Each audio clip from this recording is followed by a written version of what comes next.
The pen trembled in his hand. His eyes, slick with unshed tears, skimmed the final line of the divorce papers, the black ink cutting across his life like a knife. Around him, the room shimmered with holiday lights and forced laughter, the scent of pine and expensive wine hanging heavy. He was in the living room of her family's mansion, seated at a polished oak table, surrounded by cheer, and yet he had never felt so hollow. "Don't be dramatic," her sister whispered from across the table, a fork hovering mid-air. The words were casual, almost trivial, but they hit him like a slap.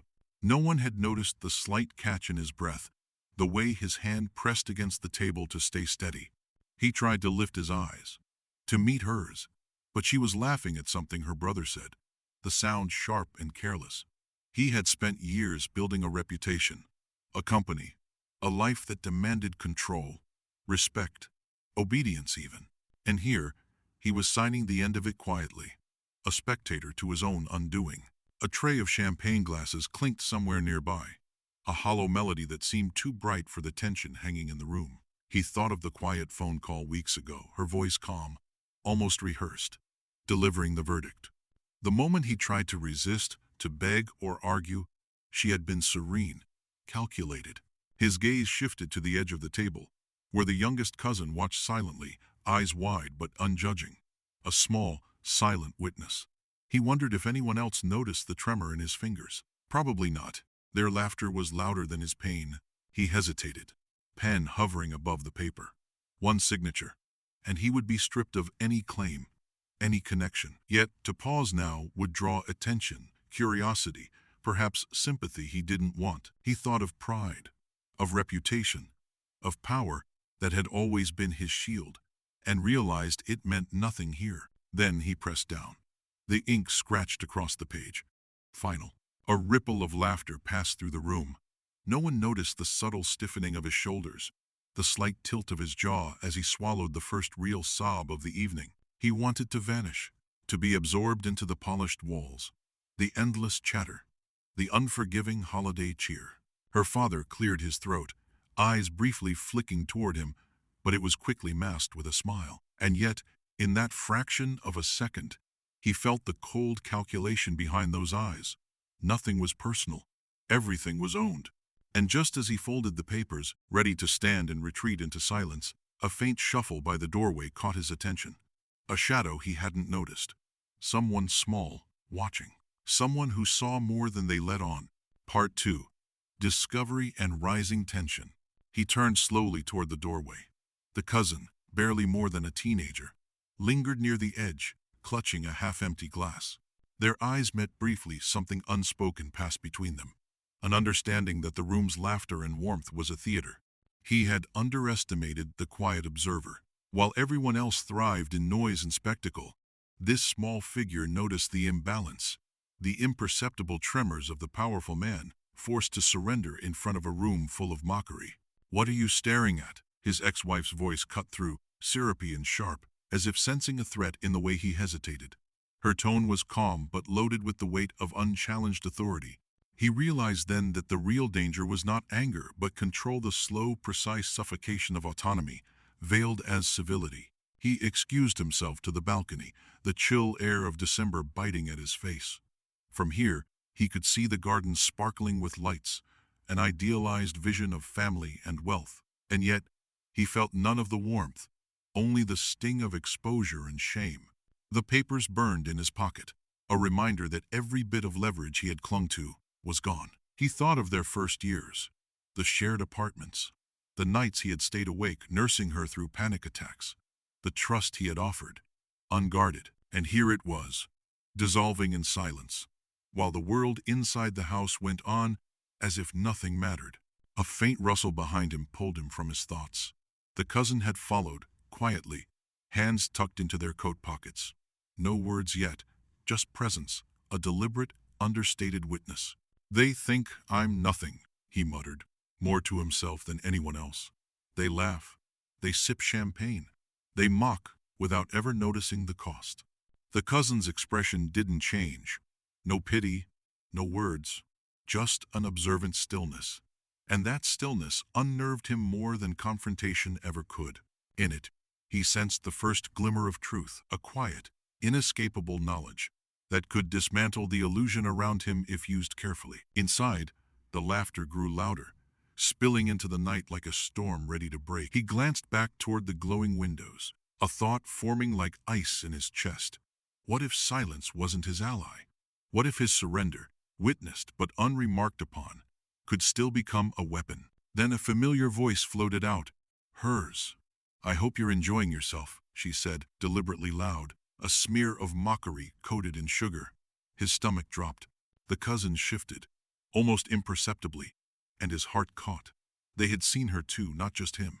And for the first time that night, he wondered if perhaps the smallest, quietest presence in the room could tilt the balance. Before he could act, footsteps approached from behind, deliberate and slow. The calm, intelligent menace of her family closed in. He was trapped in the balcony doorway, the papers in his pocket heavier than any weapon. Part 3. Resistance and Hidden Enemy. He returned to the table under the weight of the room's invisible scrutiny. Every smile, every toast, felt like an accusation. His ex-wife's eyes glinted with control, her gestures precise, as if the entire party was choreographed to remind him of what he had lost. The cousin stayed nearby, a shadow moving just out of the circle of lights, unnoticed by others but clearly observing. He realized they were more than a witness. They were a silent ally, though untested, their allegiance undefined. He attempted to engage, to reclaim some small piece of dignity. "Merry Christmas," he said, voice quiet, almost lost under the cascade of laughter and clinking glasses. She didn't look at him. She was immune to appeals, a master of disinterest and passive authority. In that room, the enemy wasn't loud. It was a careful erosion of his space, a gentle, systematic assertion of power. Every joke, every sidelong glance, every raised eyebrow chipped at him. The family didn't need to attack outright. They simply let him feel his own insignificance. He caught sight of her father, serene, the calm intensity of his gaze a silent declaration. Power belongs to those who never show panic. The realization stung. Rage flared, but he masked it with a mechanical smile, nodding at a toast he didn't hear. The cousin shifted again, bringing a quiet notebook into view. Notes, observations, evidence perhaps, of the patterns he had missed in years of arrogance. He felt a spark of hope, proof that someone small could still see clearly, and that clarity could be leveraged. Her voice floated across the room. "I'm surprised you're handling this so publicly." Mockery laced with precision, every word calculated, designed to unsettle. He nodded, controlling his trembling hands, aware of the silent ally at the edge. A sudden movement, the cousin slipping a small folded piece of paper toward him. He caught it subtly, heart racing. A single line, "Not everyone laughs." The weight of it hit him. This child, underestimated by everyone, was offering a lifeline. And in that moment, he understood. The room's facade could crack, quietly, invisibly, if he dared to act through observation and timing rather than force. But as he glanced up, the ex-wife had noticed the exchange. Her lips tightened. A pause, a quiet but lethal acknowledgement. She saw everything. The cousin withdrew, silent, watching, as he felt the first true fear of the evening, not of loss, but of being understood. And in that understanding, an opportunity. If he moved too soon, it could be crushed. If he waited too long, he could be exposed entirely. The room seemed to tighten around him. Every laugh, every forced cheer felt like an accusation now, a slow suffocation. He shifted slightly in his seat, keeping the divorce papers hidden in his coat pocket, heart hammering against the polished table. He couldn't let her see the panic, the vulnerability. It would only reinforce her control. Across the room, she was radiant in composure, commanding attention without effort. Her movements were careful, measured, every gesture, a silent assertion of dominance. She didn't need to raise her voice. The weight of her presence was enough. And in that, she became an invisible predator, calm and methodical. The cousin remained at the periphery, notebook tucked against their chest, eyes sharp, lips sealed. Every subtle shift of the adults, every glance exchanged, every laugh at his expense, they were catalogued, assessed. He realized, almost too late, that the room's hierarchy was more fragile than it appeared. The small observer could see cracks invisible to anyone else. He felt a ripple of anger surge, but it was tempered by fear. To act prematurely would be disastrous. To remain passive could be worse.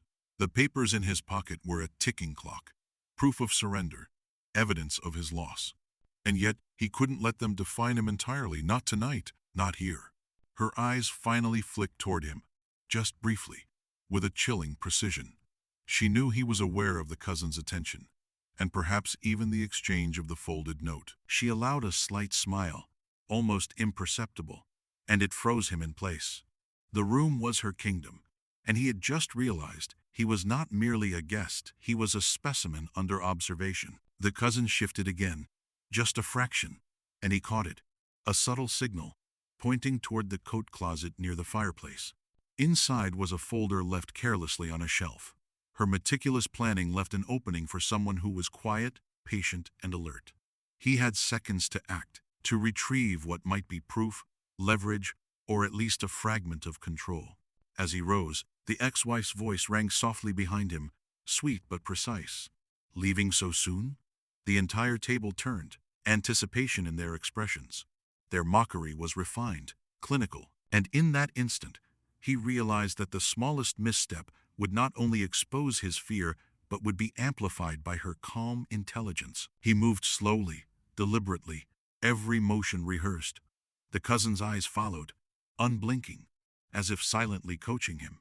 His fingers brushed the folder. The documents inside, emails, photos, records of conversations, subtle evidence of her manipulations and her family's orchestrated mockery, were small but undeniable. A quiet truth, now tangible. As he slipped the folder under his coat, the ex-wife's gaze followed his hand, sharp and alert. Her calm mask cracked ever so slightly, a moment she would never allow to be noticed. Yet he caught it. It was enough. And then the room erupted in a toast glasses clinking, voices rising, laughter spilling like water into a gutter. He froze for a heartbeat, heart pounding in rhythm with the celebration that mocked his pain. But now, he held a weapon invisible to everyone, except the one quiet observer at the edge. The moral dilemma hit him. Expose her now and risk total collapse, or wait for precision, patience, and inevitability to let the truth do its work. He chose silence. For now. Part 5. Quiet resolution with moral weight. Hours later, the party had thinned. Guests drifted away, laughter fading into the night.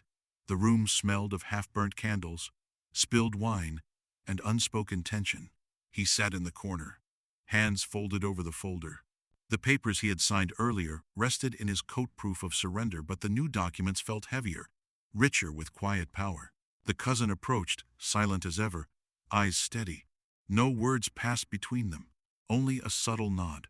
Observation had shifted into trust. The smallest witness had become an ally. Their presence a reminder that even in a room dominated by laughter and cruelty, someone could see clearly, act wisely, and preserve integrity. He thought of her family, their calculated amusement, the effortless hierarchy. Their world was precise but fragile. A single act, unnoticed, could disrupt their narrative. And in that disruption, he glimpsed justice, quiet but inevitable. He stood and moved toward the door, glancing back at the ex-wife. She smiled, still calm, but the expression no longer carried total dominion. He had waited, he had observed, he had endured, and though he had lost her, her laughter, and the world they once shared, he had preserved truth.